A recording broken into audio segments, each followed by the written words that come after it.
the Scale Model World podcast. Welcome to the Scale Model World podcast with me, David Howell from Tyrell Models, and Wayne Green from the world of Wayne. Hi, Wayne. Hi, everybody.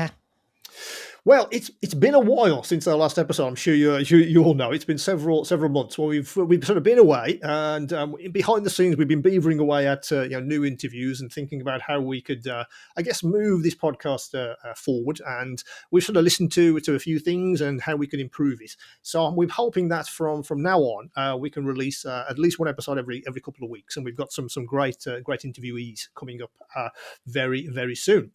So it's been a while since we last spoke to you all, and in fact, it's even been a while since Wayne and I spoke.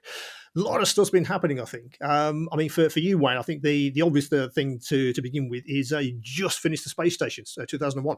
I have, I was absolutely amazed that when I first started it, my intentions of how I was going to motion it and make it move and all that completely went out the window, even before I even instigated it, because I had one of those nights where I'm lying in bed thinking to myself, that's not going to work. It's not going to work. It's going to cause too many problems. So I went back to the drawing board and I managed to get 3 videos out of it. And but I think the engineering side that I've done for it is amazing. It's perfect. And I should have keep it simple. That's the goal for any of these engineering feats, I think. So it sits in the background of my videos now, revolving and doing its thing. Just the right speed, I feel.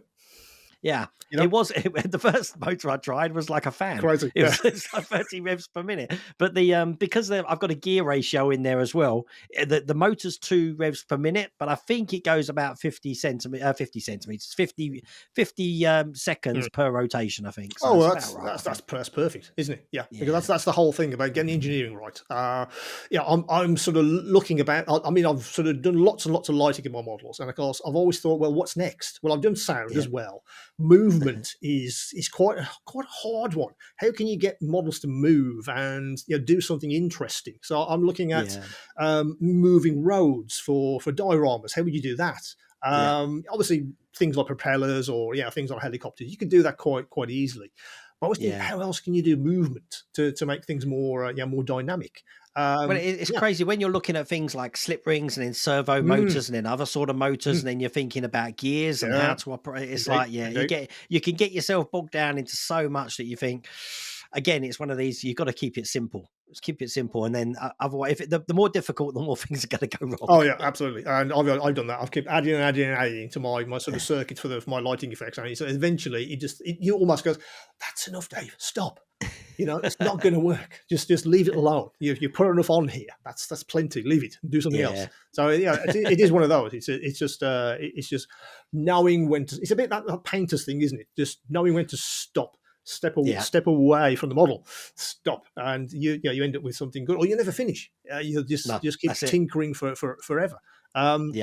What's happening in partwork land? I think at the moment it's pretty much full steam ahead with all of the new stuff. Although of course, new DB5. I think that was the last piece of news, wasn't it?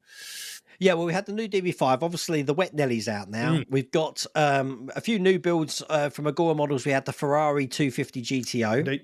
We've got the Apache helicopter coming out next month. From Hachette Partworks, they're releasing the Ford Falcon, the Interceptor from Mad Max. That's coming next month as well. Isn't really. No, we can't say Mad Max. Can't say that word. No, it's not. But I believe I'm getting the prototype.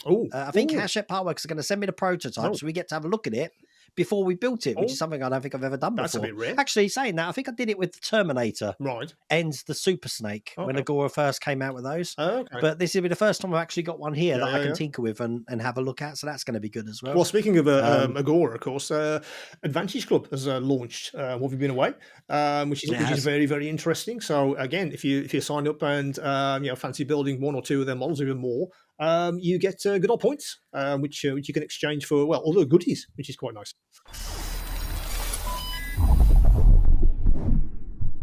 Before I move on, I'd like to talk to you all about a company that has transformed the world of scale modelling in recent years, Agora Models.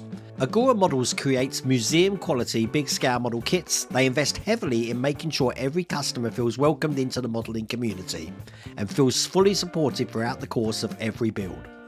Underlying this support is the Agora Promise, designed to establish confidence and trust that once a new model has been launched, it will not stop production until every part of the kit has been produced. To make scale modelling even easier, Agora now has their Advantage Club, a loyalty scheme that rewards customers, allowing you to collect points to exchange for free packs, enjoy discounts, get early access to new models, and ensure the customer care experience is world class. You can start building a model from Agora anywhere in the world, with deliveries dispatching from one of their 5 global warehouses. So if you love building scale models or you're thinking about giving it a go, there are plenty to choose from. Every model is guaranteed to impress family and friends with their beautiful pre-painted finish and easy build technique. Instructions are easy to follow, so anybody who can confidently wield a screwdriver can achieve outstanding results. You can find the full range of Agora's model kits at agoramodels.com, and there are more exciting releases coming this year. You can also sign up to receive their Scale Up newsletter to make sure you're the first to hear about the new releases, learn what the pros have to say about them, and read news from the wider modelling community. Learn how you can build a museum-quality, big-scale model by visiting agoramodels.com.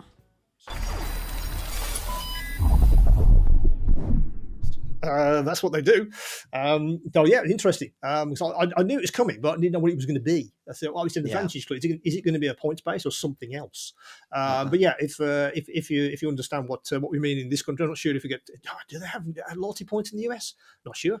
I'm assuming they do. I'm guessing so. I'm sure they do. Yeah. So it reminds me of the old days of Green Shield stamps. They can stick in your book. Yeah. How many books do you need to exchange for a vacuum cleaner? Yeah. Back in the day. Yeah, I remember my mum bought loads of sticks. I used to stick those in the book for my mum. Absolutely. Oh, bless. Yeah, that's exactly what I used to do. From my point of view, it's pretty much been same old. It's carried on with Tumblr, DB5. I'm still doing Robocop. Really enjoying ISS at the moment. I'm really liking putting the ISS together. I wasn't expecting it to be as detailed, but that's going to be great when it's finished. It's very heavy as well. It's got a lot of metal in that model. So I'm trying to think of where I'm going to put that. When it was going to go on top of a shelf or a sort of unit, but we'll see how heavy it actually is when we actually do that. But it's going to be a good one, I think, when it's actually finished. But I'm sort of cracking on with all of those and the usual plastic kits, really. Whatever sort of takes my fancy. I'm thinking, oddly enough, talking about partworks, I'm thinking I'm going to do the plastic kit of the Ecto. Okay. And I've sourced the Lego lighting kit for the Lego model, so I'm going to put the lighting kit from the Lego model into the plastic kit. Wow, which should look pretty good, hopefully, if it all sort of fits, etc. It's got sound and the whole smeal. So I'm really happy to give that a go over the next few months. That'd be cool. What about model shows? Have you been to any model shows recently? It's been terrible. I was going to be at the one with yourself and sort of Matt Irving. I was going to be there, and the small space show. Brilliant. And I completely forgot to ask you. You didn't go to the Fen show either, did you?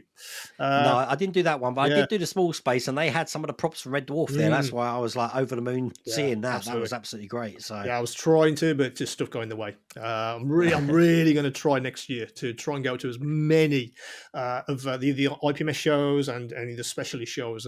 Well, the good news is that I'm going to Telford this year. Indeed. Okay, but this time I booked a hotel from the Friday night to the Monday. Wow. It's apparently 2,000 yards away from the venue, so there's going to be pub calls that night. Yes, it is. And even better news that Phil and Lou are coming over again, so they're going to be here for those 3 days as well. Yeah, there so you go. Be, so not a trek around the UK for a change. Well, we'll see. That'll be afterwards. Oh, see, yeah. But it does give us a chance to actually see. Yeah. Like, I mean, even when I've been the year before on my own, I never got to see the whole show because I was only there for a day. Yeah. And you can't do Telford in a day, especially if you really like focusing on all the models that are actually there. That's right. So the fact that we can actually do it over 2 full days now is going to be brilliant. Absolutely brilliant. Yes, absolutely. And really, it's a case of if you haven't sort of been properly, it's shell shock. A lot of people don't go. They go, I just didn't expect. I think because they've been to maybe a few smaller IPMS shows, and they weren't quite really prepared for the nationals as we kind of call it.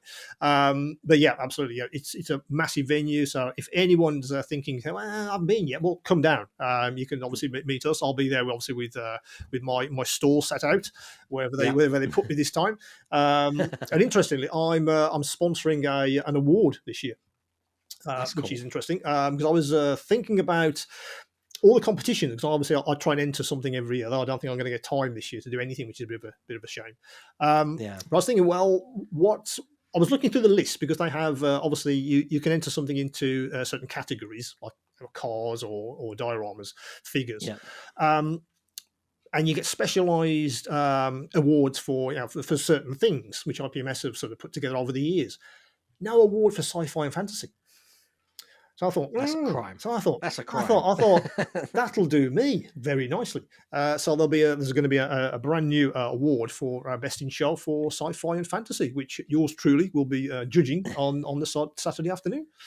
Excellent. So hopefully, so if anyone listening to this who's fancying entering something into the sci-fi and fantasy category at IPMS, the Scam Model World in November. Perhaps I should bring my space station. stick it in, and all bribes are gratefully received. So apparently that does go on. Apparently, so I have been, or at least it's attempted. Is it white or brown envelopes you need? Well, thick as possible. Yes, but yeah, that's going to be an interesting one. I've got the trophy. I know what it's going to look like. It's going to get the thing engraved. So if anyone does fancy having a go, then do enter. And I will cast my BDI over your models, and hopefully you could be a winner.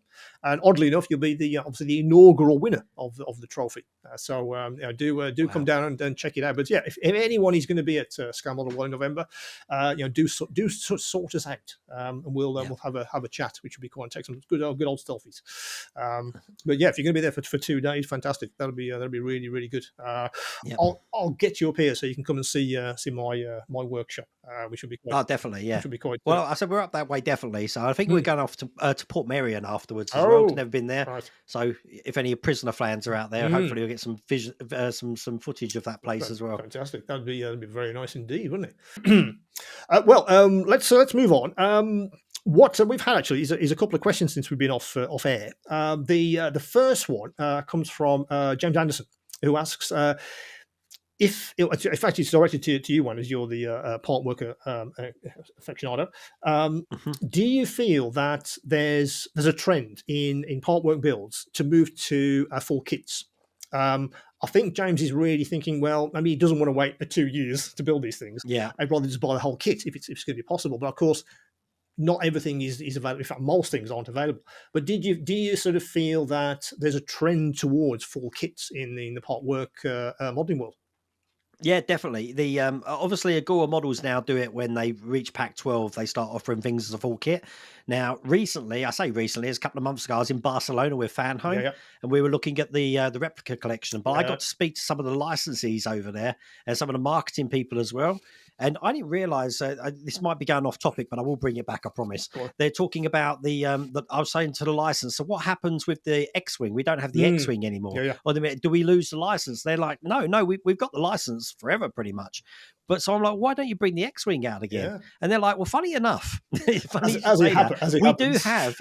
have lots of X-Wings here, but we were thinking about doing them as a full kit for people. Okay. So even they were thinking about doing full kits for some of the models. And I do think that's the way to go, because especially with postage delays and logistics delays and things that are, out of everyone's control in the Middle East at the moment and stuff like that, it's good to know that you've actually got something in one place. And I think people like that security that they can have it all in one go. For me, I find it very overwhelming if I've got everything in one go. But I do see why people like that way of doing it as well. But every single part work company that I work with or I've built models for have asked about it and experimenting with it as well. So yes, definitely. That's very interesting, isn't it? Yeah, if that's the kind of direction of travel, for these things, it's nice to have a choice. I say Agora does something very interesting, as you say. Once you get to a certain pack level, that's very good. Assuming you got somewhere to put it all. Wasn't the Rossi bike, the box, like ridiculous when it arrived? That kind of thing. Yeah. So be prepared if you want to do that. Be prepared where you're going to put this stuff while you build it. Yeah. At least when they deliver it once every month, it's just a box to store. Unless you're doing. I mean, what's the count now, Wayne? Is it 2026? Actually, I've gone down now because we've had a lot completed. I think I'm on 24 now. And I've got the Corvette Stingray and the LaFerrari and the Mercedes 300 SL, all from Agora Models, which I'm at the last pack and I've got them here to do. So that's 3 more models off the bench. Well, so that's very, very. I'll have nothing to do. So make something up, and you can magic tricks or tell jokes. or something. Yeah, send me a model, someone, please. Yeah, that kind of thing. We've also had a message from Julian Smith. Now, he's interesting that he said that he's never built a kit in his life, partworks or plastic kits, but quite liked fancy getting into it. Now, not necessarily plastic kits, but just a kit, yeah, if you like. The concern he was expressing was, I guess, a couple of things. That because he has had no background in scale model building at all, would he be able to follow the instructions, for instance? Would he be able to understand how to assemble a model together? Again, he has no experience with just holding craft knives or screwdrivers. He's not a practical person, but he wonders if anybody could do that. If is it possible for anyone who has no experience at all, no background, to literally say, "Yep, I really fancy doing the DeLorean, for instance. I really fancy doing that. Big fan of the film, or whatever." Could I build that? Is that something you hear a lot of? Is there a lot of anxiety that people think, well, yeah, I'd love to, but is it really going to be that good? Can I follow the instructions? Well, I think you could, but I think the DeLorean's probably out. I think there are models out there that definitely are more towards the beginner scale. Yeah. I don't think the DeLorean falls into that. I'll tell you that now. Yeah. But something like the Super Snake or one of the Mustangs, the Eleanor Mustang, even if you want something really easy, is the 1/6 scale Mustang I'm building, which is the ginormous one. Yeah. Big parts, not a lot to do. And excellent instructions. I think the problem comes in, and I'm sure a lot of people listening to this podcast will agree with me, is when the instructions aren't pictorial, aren't drawings of the parts you're putting in. They're actually photos, and you can't tell what's going on in those. And it's like, and it gets confusing then. And that's when videos like my channel comes into its own, because people get confused with the instructions and then go to the video and see what I'm doing there. So, I mean, there's always plenty of help with partwork forums, even kit models like this. That, again, let me go back to that space station. The space station was an easy build. Yeah. But then you get to the construction ring, which is the hardest kit build I think I've ever done. Oh, really? So one side of it was just, easy. And the other half was probably one of the hardest things I've ever done. So there is a learning curve there. But every time you build a model, you're going to experience problems and hard, hard. It's part of the modeling thing, and it's how you get past that or how you succeed in that, which gives you that little bit of accomplishment and joy, I guess. So I think so. But but there are, I mean, the good thing is things like, is it Revell? They give the age range or the level range, don't they, of the model from 1 to 5 and all of that. And with partworks, ET, any of those, any of the bigger models, even Optimus Prime, I'd say, wasn't too hard to build as well. But there are ones that people are like, this is a challenge. I would absolutely point to the instructions in some cases. I thought some of the Iron Man instructions were just atrocious. The photography was not good at all, and thank God for channels like yours. It's like, what's that? I've even stuck instructions under a magnifier to try and enlarge it, to try and understand what are they trying to do here. And then ultimately there is a massive community that can help you build these things.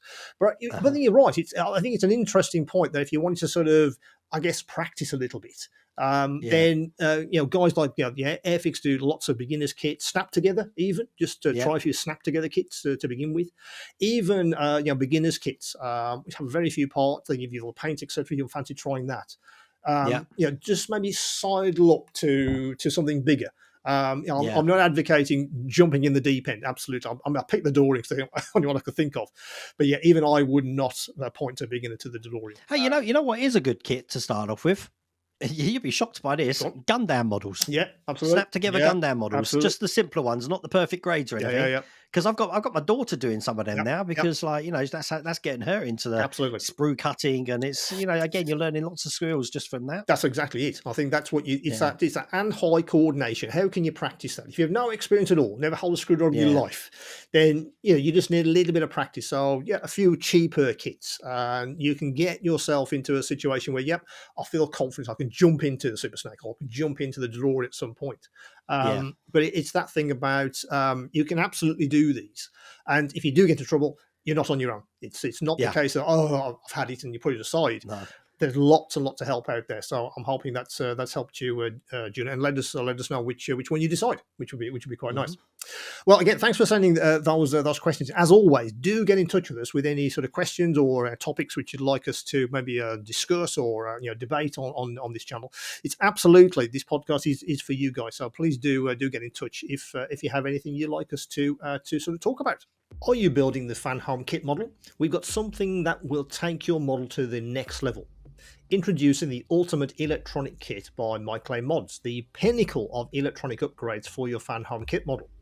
This isn't just an upgrade, it's a complete electronic overhaul. At the heart of this revolutionary kit is the Alpha Circuit Pro, a total replacement for the supplied mainboard. It supports all the original electronics LEDs, but that's just the beginning. The Alpha Circuit Pro includes a brand new LED kit for rear lights and side markers, an upgraded electronic dashboard, a state-of-the-art scanner, a new voice box, and an audio system with a Pro speaker that packs more power and quality while still fitting perfectly into the original slot. And the best part, all of these components are synchronized. They communicate seamlessly, creating a harmonized experience that's controlled by an RF remote and soon via a mobile app update. Yes, you heard that right, your kit model will have synced animations, sound and effects like never before. Kit and car modes, scanner, voice and voice box change at the press of a button. German, French and English audio built in. Internet radio and music through kit speakers. Over-air updates via Wi-Fi. And built-in power mod, the Alpha Circuit Pro powers your entire model. But wait, there's more. Millatt Mods offers a range of other essential upgrades and mods for other iconic models, including the Hot Toys DeLorean, Fan Home Ecto 1, and the DeLorean Time Machine. Each component is completely bespoke and crafted with the highest attention to detail. So don't miss out on these incredible upgrades. The ultimate electronic kit for your fan home kit model is more than just an enhancement, it's a game changer. Visit MillattLaneMods.com to get yours today and see why enthusiasts are raving about this kit. Millatt Mods, where precision meets passion. Well, now we've come to the point in this episode where we welcome our special guest, and today's guest is none other than Cathy Millatt, who many of you may know from the Great Model Railway Challenge, but also her YouTube channel where she's now doing some very interesting things with Kickstarter projects, which we're going to talk about a little bit later. Well, welcome, Cathy. Hello, Cathy. It's brilliant to be here. Thanks for having me. Well, thanks for joining us. You've been on our radar for a little while. I've been watching your videos for a long time, and also learned a few tricks along the way, which is, I think, the whole point of the community, which we're all sort of a part of. What I tend to do with these sort of podcasts is we like to get a little bit of background. Obviously, we know you from YouTube, we know you from telly as well, and also if you're into your Kickstarter projects, we know you from there as well. But scale modeling for you, where did that come from? How did you get that? How did that start? Was it something that you were interested always, or did you come to the hobby from a different angle? So I started as a kid. I suspect, like everybody, I had my dad's model railway out at Christmas, and I had it out for a while. I did plastic kits, I did card kits, I did everything. And then, like most people, I suspect, life took over. I did an AS level art, so I went probably down the more traditional art with some of the things that I did. I did a little paper sculpture, so still 3D, but not necessarily modeling per se. Was it always... You're always a maker. It seemed to me. The stuff on telly and YouTube, it seemed you have that maker gene, which I think we all share. That you build stuff, you want to use your hands to make something. That's always been there since you were a child. Yeah, definitely. And I did a bit of quilting and things like that. And then I went on holiday to Mevigissi, and there's a world of model railways. And I saw it, and I thought, I enjoyed that as a kid. So I got some sort of magazines from one of the local charity shops, and I read them, and I ended up doing a UK layout. I lived by a railway at the time, like right next to one. You could look out my window and see it. And so I modelled that section, and then I went to Derby, saw the American Hall, really liked the style of American modelling, so I started modelling American, got rid of my UK stuff, moved house, put it in a loft. Went to America, ripped it out because it was nothing like America, started again, and that kind of was the next 10, 15, 20 years of my modelling. So was you drawn to the model railway at the start? Is that the genre that you sort of focused on, or did you just have all interests to start off with? I got back into modelling, doing model railways, but if I look at my shelves that are sort of to the side of me, my early displays, I still did sci-fi projects every year. So I've got Transformers, I've got Halo, I've got just like Machine and Krieger, I've got stuff that's like military. So I've got a huge range of modelling that I did alongside that. And I had a large HO scale American, way too large, and ON30 for a while. So I've always been somebody that started way more projects than I've ever finished.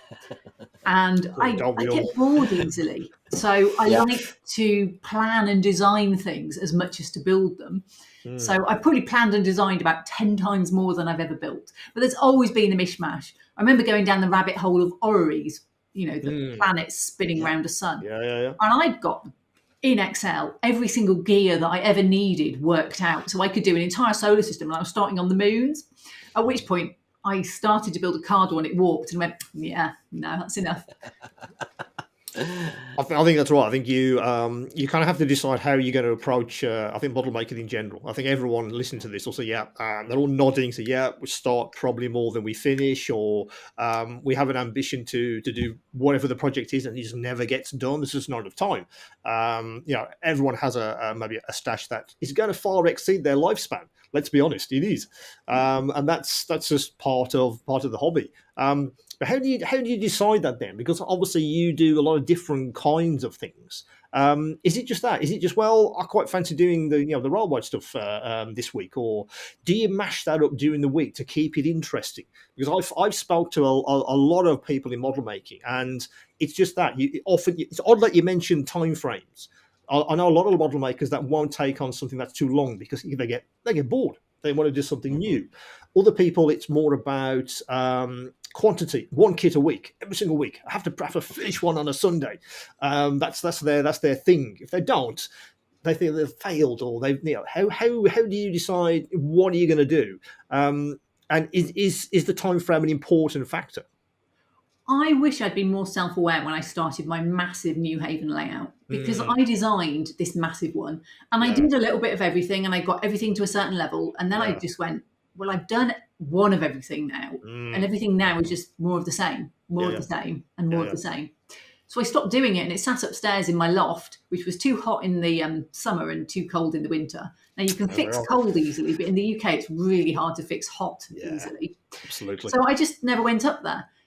So I got heavily involved in the politics of model railways. I was an Atlantic director of the NMRA and just fell out of love with doing railways over all of that period. It became too political, and I just stepped away from it all. So I've actually given up my railways now. The last one I did was a small UK Port de Norwich layout, which was a North Wales slate line.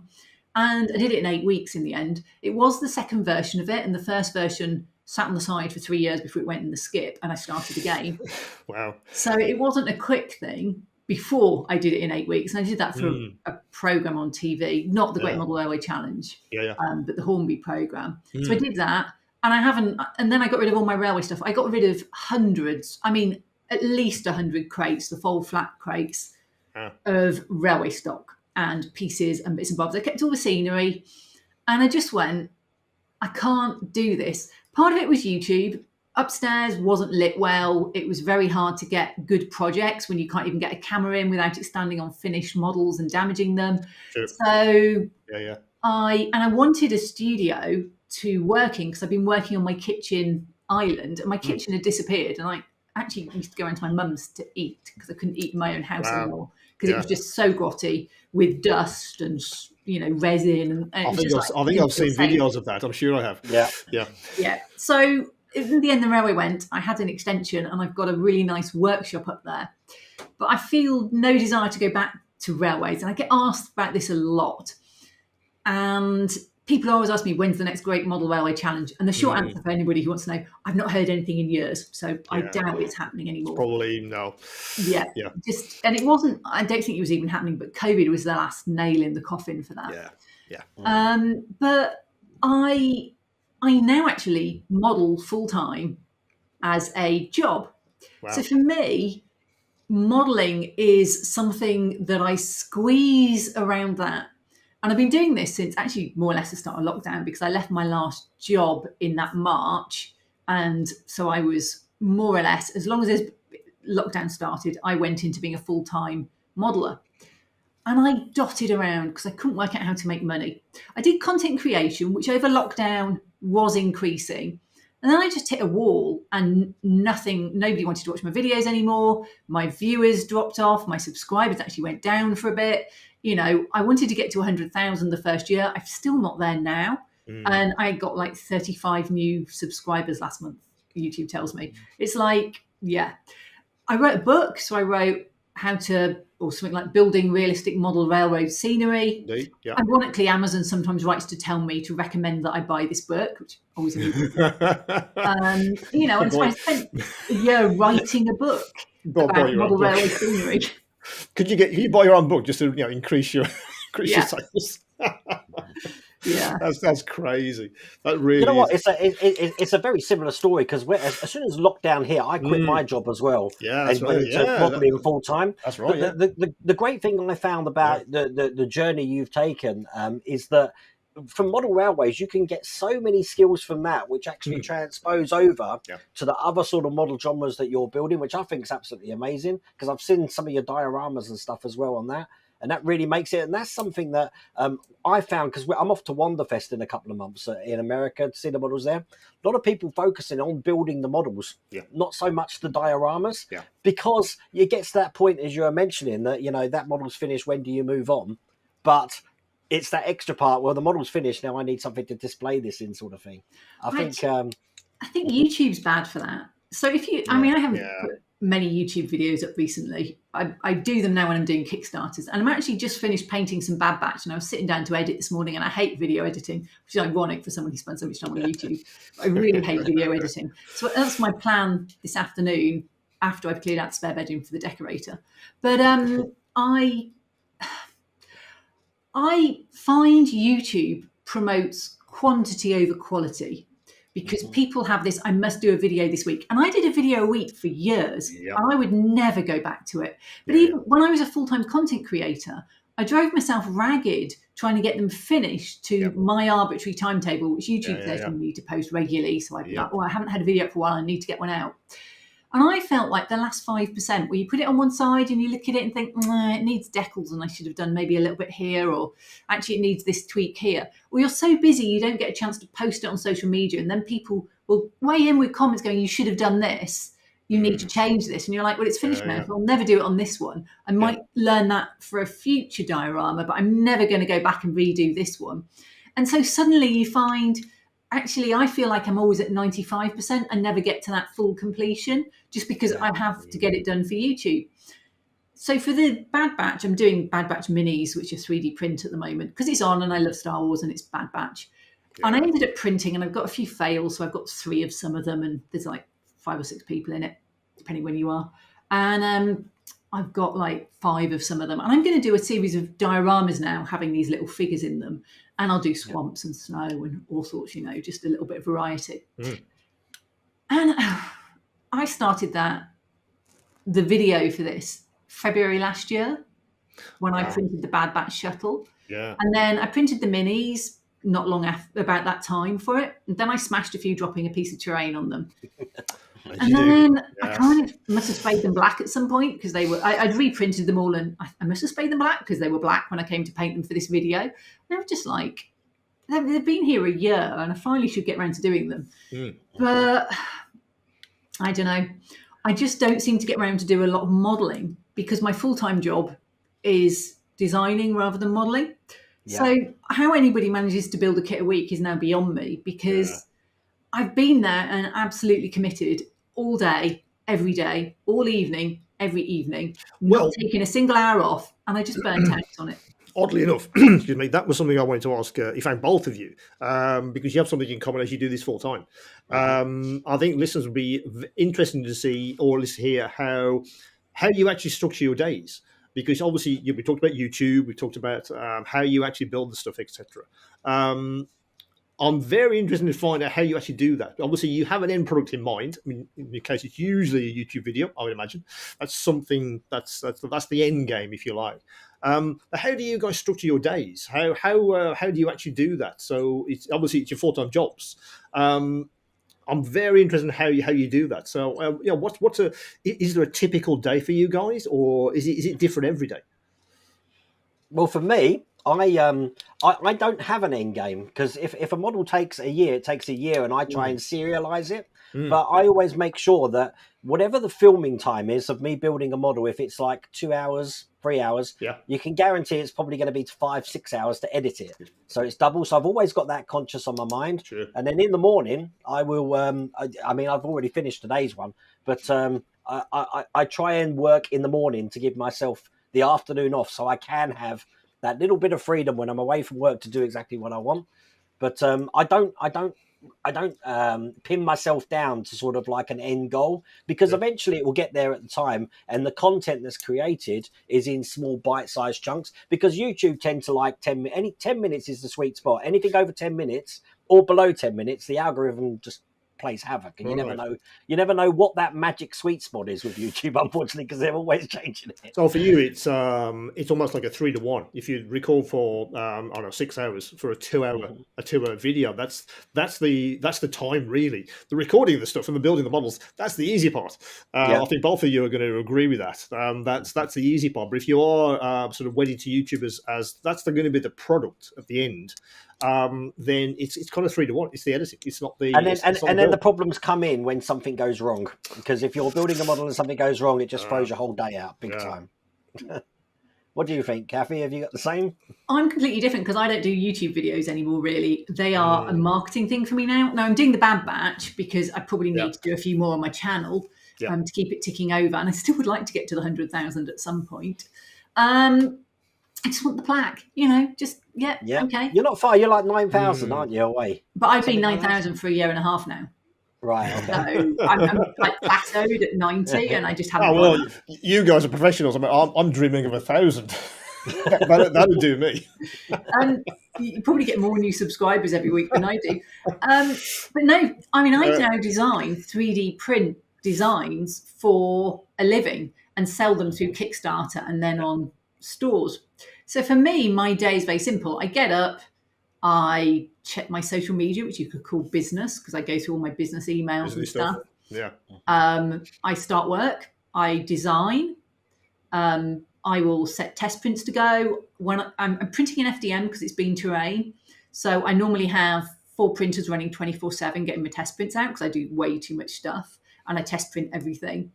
I will take a break for a bit at lunchtime, go for a walk, have lunch, come back, work till pointless, stop for maybe an hour, and then I'd normally log back on again and work all evening till about 9. Wow. And then I would do that every day. Wow. Like literally. And I guess at the moment I'm trying to not work as hard, so I'm not working in the evenings, but I need to, because actually I've just finished one Kickstarter. The files go out probably starting next week, because I should get the money tomorrow. Or I'll get the notification of it, and then I actually get it in my bank account next week. Sure. So the files will go out then, and I'm already started on the next one. And if I do the number of weeks to go until Kickstarter go live, which I want to be in June sometime, because if I leave it too late, then it's a slow patch. And my last one was in a slow patch and didn't do that well. So, I just need to know. I just need to work 6-7 days a week, every hour, just to get the designing. And then I need to print them, paint them. And my first one took about, I'd already done the engine. So pod racers is what I'm doing next. Yeah. So my next one, it took about 3 weeks. I was really struggling with some elements just to get it to work. And then I'd put it on the print test channel on my Discord, or, on the pod racing channel there. And people make comments about what they liked and didn't like. So it's going out for print testing at the moment. My print testers have got it. But I'm doing some tests on the resin, and then I'll be doing resin as well. I've just been doing FDM up till now. So for me, there's a hard deadline of when I want it to go out for like getting it through my sort of company. I wanted one in before the end of this year, because I've had a loss-making company for a few years with content creation. So it becomes all just very much more driven because I'm creating designs. But that's partly I overcomplicate and do too much stuff. And I'm a great one for going, oh, let's do a bad batch diorama. Oh, I now have enough figures to do 8 bad batch dioramas. Let's do 8 bad batch dioramas. Because like one is not enough. And then I might get through 2 of them and go, I'm bored now. Jeez. So, or, I just don't get time. If I do model, it's of an afternoon. And I try and do designing in the morning. But to be fair, designing is a full-time job to get everything done in the hours if you want to make a living out of it. And YouTube gives me £100 a month at the moment. It's not giving me anything. So I want to keep it ticking over because it's a good sort of sales channel and I enjoy doing the dioramas. And I've got a B1 droid full size printed, sat on my spare bed at the moment. I've got a little pit droid and a folded pit droid as well. So they need doing. I've got a cosplay I'm halfway through, which I'm doing the helmet for. I'm onto the decal stage. Need to do that. I've got the Bad Batch shuttle in pieces. I've got so many projects half done. I was supposed to be doing Thunderbirds for my live streams, but instead I'm just talking about modelling. And it's seen me modelling at the moment. I'm just done painting a bit because I haven't got time to actually physically do the modelling and design. And then I never take any time off because I finish one Kickstarter and then I'm just like, oh, but I need to get the next one started. Next one. So I've been really apathetic the last month and being a bit dithery and not really worked of an evening and not really managed to get the full square 8-7 days. So for you, I think what you're saying is for you, it's kind of in perfect storm. 3D printing has improved. Kickstarter's come along. You were looking around for something to get you off the hamster wheel, which is YouTube, and design for Kickstarter and that space is a really good fit because ultimately you are more of a focused on design than build. I think I'm hearing that's really where your passion is. Really, let's design the stuff. Building, you got to physically do it, and that's fine because you're a maker. But the design is really where you're sort of where your heart is. I'm interested to know your journey from actually going from traditional model to designing. Is that self-taught or something that you've trained on? Because a lot of people that we've spoke to in the past are self-taught with design, and I'm constantly in awe by that because I've looked at it and it's just straight over my head. Absolutely. Where would you begin? It's a journey, I think. I was an accountant before this, and I was an accountant for 25 years. Wow. So I'm used, and this is probably why I'm so driven. I'm used to hard deadlines, managing large teams, delivering huge projects. I'm used to working hard. So I throw all of that into what I do now. But I've always had the hobby as my let off. So I've always been very much into planning, delivering deadlines in my hobbies and getting stuff done. And I did the video a week for YouTube when I was working full time as a head of finance or whatever I was at the time. So that's fine. I've been used to fitting it in, but I never did anything else at weekends, which is probably why I now work through weekends because I'm used to just modeling all the time. But how did I get into this? I bought a 3D printer, I think after the first season of Great Model Railway Challenge when the little Anycubic Photon came out. Awful machine. Could never get it leveled. It printed okay when I could, but then eventually it broke. I would never touch an Anycubic now because I had an Anycubic FDM printer and that also broke. So I just won't touch Anycubic now because of those 2 bad experiences. Sorry, Anycubic. I'm an Elegoo girl. Though I'd love to have a Bamboo Labs. I sadly can't really afford it with my current income. So I am very much self-taught. And I look back and I started with using Fusion 360 and Blender. And these are the 2 big free ones that people talk around. And I think it's how your brain thinks as to which one you'll take to. I have never had plans. I mean, when I was at school, we did art and home ec, stuff like that. Technical drawing did not exist for girls' school where I went, And bear in mind, I'm 51, so I am quite a long time ago, really, in educational things. Graphic design did not exist. Computers, really, we were on ZX Spectrum and BBC when I was young. Absolutely. So it was a long time ago, not that old, but a long time ago, still young at heart. And so I looked at Fusion 360 and I tried it. I don't think Fusion. I don't think with plans, extrusions and blueprints. I think very much like Blender, which is vertices, edges and faces. You can move them, manipulate them. And I can do it very, very structurally so it all lines up now. I've learned all of that and I can get everything to match and line up and be square and proper. I mean, it's not great for engineering, but actually for 3D prints, it's perfect. Yeah. It can do sculpting. So my new thing I got for my birthday was a tablet with a pen. I have one from when I was doing Photoshop donkeys years ago, and it has pen pressure. And I want to do actually do the ripples with sand dunes. So I was kind of looking for that, but my old one doesn't work anymore. It's 10 years old. So that's my next thing to learn. But Blender is, when I started, it was before 2.8 UI change. It was right click to select. It was really mind-blowingly hard to learn. YouTube had just started to get into it, but it was so hard. Then they went through the 2.8 UI change, user interface change, where actually it went back to left click if you wanted to select. So it wasn't suddenly, oh, I'm always doing the wrong thing. I got a keyboard with a number pad because you need that. I got a middle mouse button mouse, which you need with, So along the way, I picked everything up. And now, I guess because I was an accountant, I spent a lot of time on computers. I'm used to spending a lot of time on computers. So now I just spend a lot of time on computers doing Blender. I have some great videos that I followed. They're not generally 3D print ones, they're often for renders, but just their shortcuts on how to model Booleans, doing displacements and stuff like this. I've learned so much. I can sculpt now, not well, but I can sculpt. I've even having to do little figures for my pod racers because I can't find anyone else to do them because I don't make enough money that I can hire somebody to do them. So I'm just doing figures, which is difficult.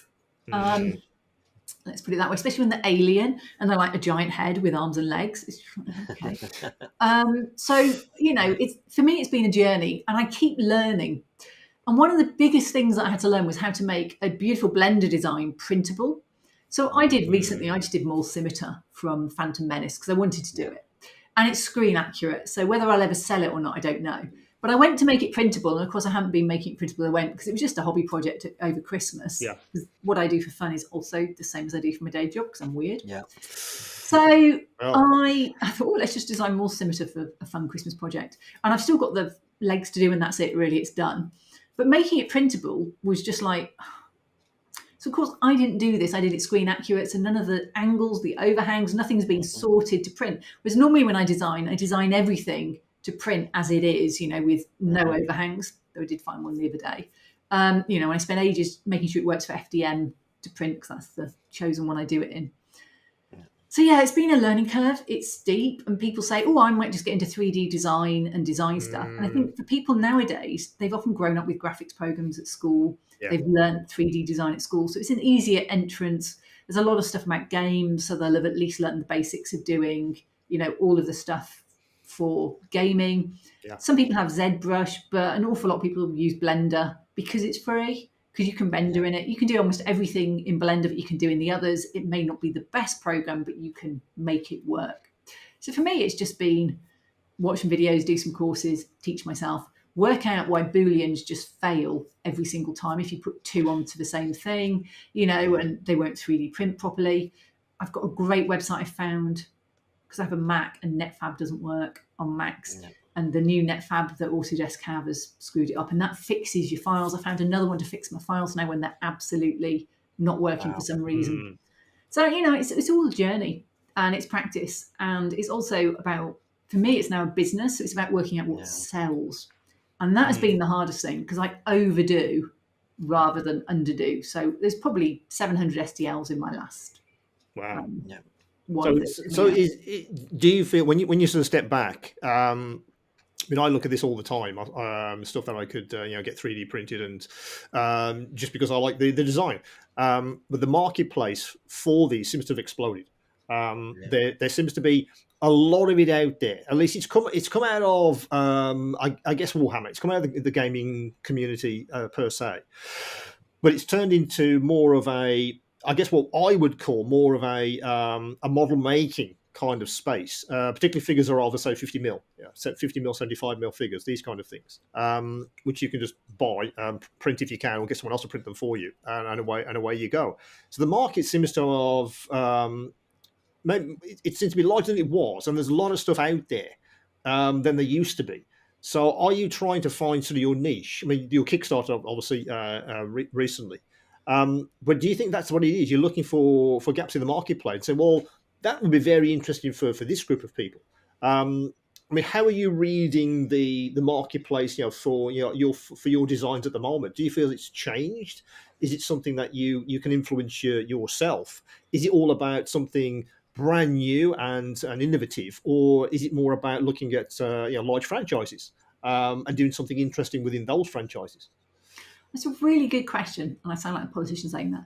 It's actually quite hard. So people say to me, "Why didn't you do model railways? I mean, you've been doing those for so many years." Sure. And then somebody actually said to me, "I've got some friends in a model railway club, and they want these Swedish lampposts for their station. They want someone to 3D model them." And I'm like, "Well, that's the trouble. They want a Swedish lamppost from a certain location in a certain era with the right number of rivets, which there may not even be a good photo of." And it's such a divided marketplace for railways. Everybody wants the exact one they had. And there's no real generics in railways. You look at the UK, you go 10 miles down the road and it's a different line, and suddenly everything changes architecturally. And so I chose sci-fi, which has always been my first love. I'm a huge sci-fi nerd. I have my own lightsaber and everything. Hey, I'm a nerd. Nice one. Trying to teach myself lightsabers, and I've discovered, total aside, there's nowhere in my house that I can actually swing a lightsaber without hitting something. It's just shocking. And I'm too embarrassed to go out in my garden, so the kid next door. I was going to say, outside, I'll do that. Yeah, I know. Well, when it's better weather, but at the moment, in the dark, mind you, it'd be midnight. Yeah, you know. But the mud's a bit muddy at the moment. So, when I went into this, getting out of content creation, having done 3 or 4 years not earning enough money, and I was a well-paid finance consultant before, so I'm not that fussed about it. My mortgage is paid off. For me, it's a fun time of life to play. I always said accounting was my first career, not my only career. But I really do need to earn enough money that I can actually afford my bills, especially the massive electric bills with running 4 printers all the time and heating my resin to get it to 25 degrees. So I looked around at the marketplaces, and I didn't at the time play tabletop games. But you mentioned Warhammer. I'm not a Warhammer fan. I don't need to put skulls everywhere, from my belt to my head to my crotch to my shoulder pads. I'm not a fan of a skull anyway. I don't need them on every single little piece of me. And I'm not a fan of the Warhammer aesthetic. I've been to Warhammer World. Their modelling is superb. I just don't really like it. And I don't want to get onto the Games Workshop litigious side of things. They just go after 3D print designers wholesale. If you write anything like the word Space Marine, your piece will get taken down. Even though Robert A. Heinlein had Space Marines, and I remember reading the books as a child, pre Games Workshop getting all their patents in, they still will take down anything. So I've never wanted to go there aesthetically or from a legal point of view. But if you want to sell and you want to do it in tabletop games, I started playing Star Wars Legion because I love Star Wars. I was always a Trekkie as a child, but I got into Star Wars with Mando, watched the Clone Wars, and fell in love with Star Wars over the Clone Wars. And if you haven't seen the Clone Wars, I think it's the best Star Wars out there. The last season of the Clone Wars, the last episodes, I did 2 dioramas from them. Absolutely the best Star Wars out there. Just don't tell me what they did to Ahsoka with the last series. Anyway, I started playing Star Wars Legion. I also have Star Wars Shatterpoint because they sent me a core set to do for YouTube. And so it's useful to have a major franchise like Star Wars to have some of the design inspiration. But when you're being inspired off such a large IP, you really want to be at least 20% different. So I'm doing pod races. They're going to be called Galactic Racers for my next Kickstarter. But I'm not slavishly copying like I did Maul Scimitar. I'm not slavishly copying them. They are designed by, and they'll have similar silhouettes to the characters, but they won't be identical because I don't want to get caught in that whole litigious IP. If you're going to do pod racing, the idea of a jet engine pulling a sled, then it is always going to be a Star Wars inspiration because that's where they originally came from. It doesn't mean that in future I might not do Galactic Racers, Asteroids or something and do something completely different. But my main hobbies now that modelling is like my full-time job is either reading Star Wars at the moment or actually playing games. So I have a lot of inspiration from the games that I play. Titanfall 2 is my favourite game. I have a lot of inspiration for that. I just spent probably, I think it was 11 full days, maybe even 12 full days playing Starfield. So that means like hours elapsed on it, not counting the times you had to restart because it crashed, which is quite a few. So I've got a lot of time in, got to a level 100, did everything, did every single thing, and went, I'll wait for the DLC before I play it again. I'm in the middle of Republic Commando, but I played Jedi Fallen Order and Jedi Survivor last year. So I get a lot of inspiration from my video games as well, which are handily already broken down into the concept of models, because that's how they actually create things. They create models. Yep, indeed. So I do take a lot of inspiration from the big IPs. But if you looked at my last Kickstarter, which was a spaceport, it had a lot of Starfield in it because I just played that. Had a lot of Titanfall 2 because I love that. I have all the art books. On the side here, I've got the chronicles of the prequels, which have every single CGI model or prosthetic or anything asset they used in the prequels has practically a page in here. So every pod race is in there. It may only be this big, but everything in there. Yeah. And I love that kind of art book going through. Just absolutely adore it. So it's difficult to be original, I feel, in this space. If you're going to try and sell maybe a new Kickstarter campaign, for instance, something that's just popped into your head or your own design, that's hard because you're asking people to buy into something brand new which they're not aware of. Big franchises, of course, they are well established, and frankly, the fans would just want more of the same. That's what they want. And also, why do people want 3D prints? So I find if you look on Kickstarter, scale models just to do a diorama do not sell. Nobody wants to people will buy a kit or they'll buy detail parts, but they won't buy here's a diorama, go build it yourself. Yeah. So if you want to have a kit, people expect those kits to be either very original, so there's something completely different, in which case you don't know whether they're going to sell or not, or to be a major IP, in which case they want a Gundam, they want a military tank and this with every single detail they expect to be spot on, in which case you could hit IP issues. So it's actually quite hard. But tabletop games, I love doing scenery. So actually I've been doing terrain generally for tabletop games. So I might sell minis from somebody who actually does minis through the campaign. But actually what I design is terrain, or in this case I'm doing pod races with minis because I haven't found anyone else. Not looking forward to that. But terrain is something I've had to learn to use, and every game system uses it differently. So it becomes, but at least there's a massive market. The downside is a lot of people have flooded into that market recently, and everybody I've spoken to has had quite disappointing 2024s. So I don't know whether it's just early in the year still, or whether there's now too much competition within the space. I've noticed people who did great stuff in the last couple of years are now doing perhaps fantasy, trying to see if they can move out of sci-fi. People say to me, you should do Warhammer. It's so big. It's the biggest one out there. And it is. In the UK, it outsells everything else, hands down. And the answer is I didn't give up a well-paid job to do skulls on crotches. What's you're sort of nodding and shaking there, right? What's Warhammer? What does Warhammer mean to you for you? Well, Warhammer, you see, I wasn't a Warhammer person. I was Advanced Dungeons and Dragons, so it was all in the head. We didn't really use figures, and then when the figures started to come for it, they were metal casts, and they couldn't really get the detail that they can get now with some of these resin prints and stuff like that. It was still fun painting them, but you could never get, the sort of thing you did now. But just touching on what you said about the niches and stuff like that, I tend to find that at the moment, the toys that because we're similar ages, the toys and stuff that I wanted as a kid for the films that inspired me growing up, like the Black Hole, I don't think you can see my Vincent there, stuff like that. They were never available when we were kids. And with the advent of designing and people creating things that appealed to them when they were kids and being able to build them now, I find that's the biggest draw. And again, this massive model convention at Wonderfest in Kentucky, the things you see there, you're just thinking, I can't believe someone's taken something so niche and just made a model of that. And for me, that's what the appeal is. But talking about Warhammer, for me, Dungeons & Dragons, if there was Dungeons & Dragons stuff coming up, then I would be interested in it, even though I haven't played Dungeons & Dragons for years. But there's so much fantasy out there. If you look at the campaigns, you look at the model print sites for tabletop gaming, fantasy is like 10 to 1 for sci-fi. Yeah. Wow. It massively is. You can get any dragon you want. There are people who just do dragons. Yeah. There are people who do entire game systems based on 5e, probably, Yeah. that you can buy all of the figures plus the game system. Mammoth Factory do one. Great guy. I met him through My Mini Factory, and we spent a lot of time chatting over the years. You know, there's great things like that.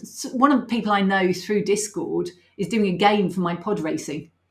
So he's actually doing a game that goes alongside it. So we'll have a pod race game as well, which means I've now got to design things that fix for that game for like the terrain side. Yeah. But yeah, it's interesting. I didn't go into this wanting to make a huge amount of money. In fact, money was one of my lower criterias, probably, because, you know, I've earned the money and gone. I mean, I was never massively well paid. Let's just get there. But, you know, I've earned enough money that my house is paid off, and I've just gone, actually, I'd rather do something I really enjoy. And I love what I do. I'm rather obsessive about it, perhaps, and probably a little bit too driven. I do absolutely adore what I do. The problem with sort of is just finding out the niche that will sell. Yeah. And then you can play out that niche. So I look now, there's a lot of Star Wars Legion, for example. If you wanted to do Andor, which was I really disliked, I thought it was really boring. Someone called it Blandor the other day, and I knew exactly what it meant. I wasn't an Andor fan. Really excited for the Acolyte though, which trailer dropped yesterday. What's that? Because I like Jedi being Jedi and being good. I'm fed up of them being a remnant. You know, I want Jedi with lightsabers and not, you know. Yeah, anyway. So I actually printed it all and ended up giving it to my local gaming shop where I play. I printed 4 crates worth of this guy's Kickstarter for the Andor buildings. Nobody ever needs to do Andor buildings again because he did such a brilliant job of doing them all. And that becomes the problem. You know, if you want to do something like Star Wars, I'm on 2 or 3 patrons like Darkfire Designs, Hokuza, who do Clone Wars era, which is my favourite. David Chef Models did some great stuff as well. They've already done all the normal little minis. So if you were someone now wanting to get into that marketplace, all of the normal big minis have been done. You know, the big selling ones have been done. All the ones that are Legion ones that you might want for that game, for the RPGs, you know, most of those big ones have been done. Even the small ones from some obscure KOTOR game, which I tried playing, really struggled because it was D&D, and I wasn't in the mood for it. I wanted to just blast stuff. You know, blast stuff in KOTOR, I don't think. And I just played Jedi Survivor, and I was like, I can't even swing a lightsaber properly. No. So I will try it again, but, you know, there we go. But a lot of the big stuff's already been done because people got into it earlier and they've done it. So when you look at terrain, Geonosis has been done to death. Tatooine's been done to death. You know, you can get the skiff for Jabba.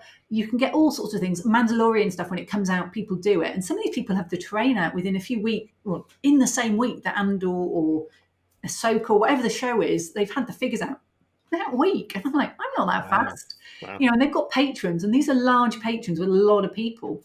So if you're trying to come new into those things, terrain was an area that was less saturated, but you're still trying to come into a very saturated market and be known. And what I found was my first Kickstarter did all right. I think it was about 7K. My second Kickstarter was about 8K. My last Kickstarter was 6K. So I'm like, oh, it's going down. And I probably need to do 3 or 4 a year to come up with a reasonable salary by the time you've paid for so much print filament for testing. So there's a piece around trying to come into a new but already quite saturated marketplace. So yes, it's a big one, and I picked it because you can sell there, and there's a known product that I know exactly what people want for Star Wars Legion because I played it. I know what they want for Shatterpoint because I played it. But it's still different to what you want for RPG because those people might want dungeon tile styles so they can do their little encounters. So they want something completely different. And it becomes a case of almost trying to please too many people and working out what is the niche I actually want to design into. Yes, because I think ultimately it can't be just driven by that. It has to be something you're interested in. You know, I'm not going to sit in front of a computer for days if I'm not really interested. That's not really on, is it? Particularly not in our genre. We want something that we're interested in. And if at the end of the day you can sell a few, happy days. That's utopia, I think, for everyone. If we can absolutely do that, I think that's what everyone would like to do. Well, we've almost run out of time, Kathy. That's flown by. I guess we close by asking what's sort of next. What's up your sleeve? Is it more of the same, or are you going to take a complete left turn and do something completely different? It seems that you've been jumping around a few things. Really, what's of interest? Starting with railroad stuff, of course, absolutely. But now we're all with your sort of fantasy and Kickstarter. So what's next for you? Well, my next Kickstarter is pod racing, and I've got Kickstarters planned for I could do years worth of projects. Right. And what I like about them is they are quite finite. I might spend 2-3 months on one, but then it's finished and rolled on. Yeah. Apart from the big crates of prints that are left, which I'm running out of space under the beds at the moment. But I really enjoy designing. So I'm really happy where I am. I could work a bit better on my work-life balance, if I'm honest. I do need to not burn out as much and take proper breaks. I was supposed to be off last week, but I ended up working the whole way through because my connectors weren't working on the pod race when I wanted it finished. It took me a week before I was happy. Because, if it's a 10-hour reprint, you do so much per day before you... Yeah. Before you know.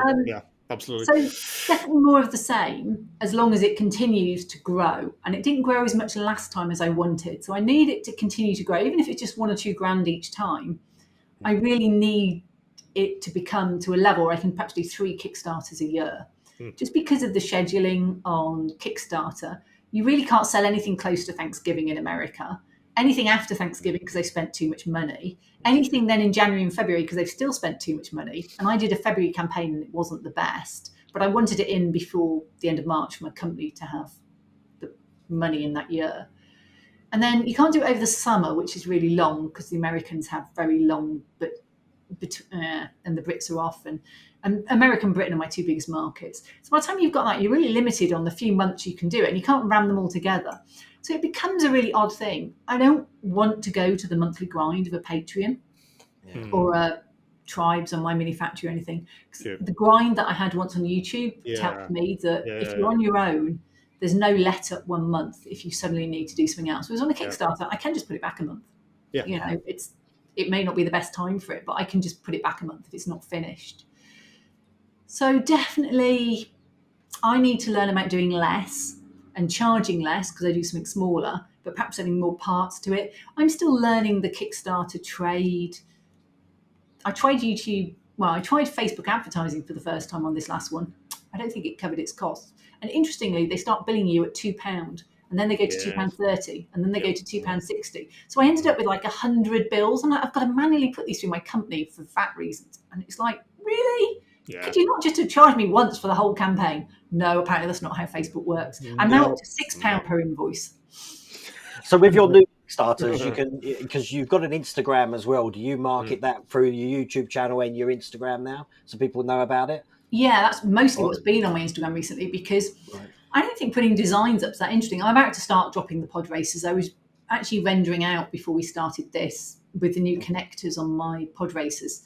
I've got my first one done. It's the 4-engine one, so it's the biggest one probably because it's got 4 engines. And I'm just struggling to get power couplings and connectors to look good and print good and look fine, but print on an average printer. Yeah. And getting it all to fit together so people could use acrylic rods if they wanted, or they can use 3D print for the flight stands. So I've been working on it, and the next thing is to actually model the flight base, which is a standard Legion base size, but to put the ripples on for sand dunes and things. Brilliant. Yeah. So that's kind of where I am at the moment. Kickstarters. For my projects, I've already mentioned the ones that are sat there. I've got Bad Batch to get out. I've got my B1 droid to get off the bed. So when my friend comes to stay, she can actually have a bed to sleep in. Because at the moment it's covered in a B1 droid parts, all laid out like a skeleton, But they've got the supports on. I need to bolt them together at least. And I've got Thunderbirds to do, and I've got an ATTE printed, which is 3 trays worth of stuff. I've got so many minis to paint, and I still need to get my Star Wars Legion army finished, which it isn't. It's still in grey, a lot of it. So I've got loads of projects to do, I'd like to get a bit more scenery done, because I've done so much scenery in the past and I haven't really done any for ages with the building works last year. And then mostly what I do now is paint 3D prints, which I think gets a bit boring and repetitive on your channel after a while. Oh, look, I'm painting more 3D prints. You know, it's just like, oh, look, I'm still painting more 3D prints. So I would like to actually get, you know, when I'm doing pod races, I'd actually like to make that into a diorama as well as a, you know, everything else. So yeah, loads and loads to do.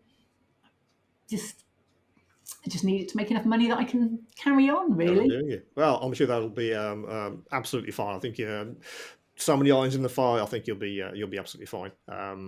Because it's just the creativity. I think that's what it's about. As long as you're interested, as long as you're still engaged with it, then I think sky's the limit. So we've run out of time, unfortunately, Kathy. I think we could carry on for a few hours, but we've come to our allocated time, unfortunately. I would thank you for joining us on this episode of the Scale Model World podcast. Yep. Brilliant. Well, thank you for having me. It's been great fun, and you know, I'm always happy to talk modelling. Well, that's all the time we have for this episode, unfortunately. It's flown by, as usual. I'd like to thank Kathy for, once again, taking the time to join us today, and also for really an insight into a fascinating world of modelling.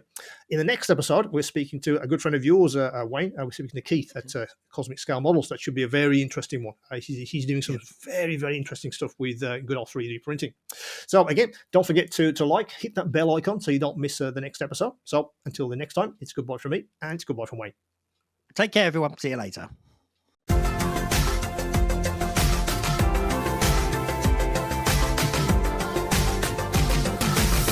The Scale Model World podcast.